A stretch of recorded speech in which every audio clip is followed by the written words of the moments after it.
आज प्रोग्राम मुनक़द हुआ है, तो इसका मेन मोटिव है हम सब का कि ड्रग एडिक्शन। आजकल के टाइम पे हम देख रहे हैं छोटे-छोटे बच्चे ड्रग्स में इन्वॉल्व हो रहे हैं। तो हमारा मोटिव है कि इनको हम दिखाएँ कि ड्रग्स के बगैर भी दुनिया है, ड्रग्स के बगैर भी वेज़ है। आप अपनी लाइफ़ डिस्ट्रॉय नहीं कर सकते ड्रग्स की वजह से या फिर सुसाइड्स की वजह से। तो you can go for any other way by which you can just make your life. अगर किसी में कोई टैलेंट होगा उसे एक बेटर प्लेटफ़ॉर्म मिलेगा। जैसे मॉडलिंग एक्टिंग का फ़ील्ड आजकल वास्ट है और आज काफ़ी सारे प्लेटफ़ॉर्म्स ओपन हैं इनके लिए। तो they can go for that, they can earn by that as well, they can make their name, fame and all.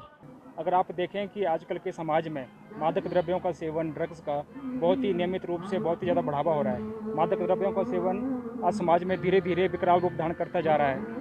नशा करने वाले जो व्यक्ति हैं अपने अलावा अपने परिवार वालों को भी निराशाओं के हवाले धकेल देते हैं।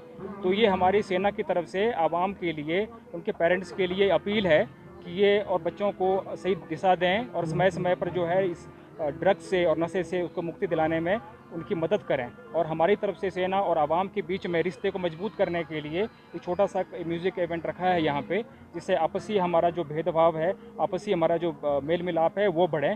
इसलिए हमने एक छोटा सा म्यूज़िक इवेंट रखा था।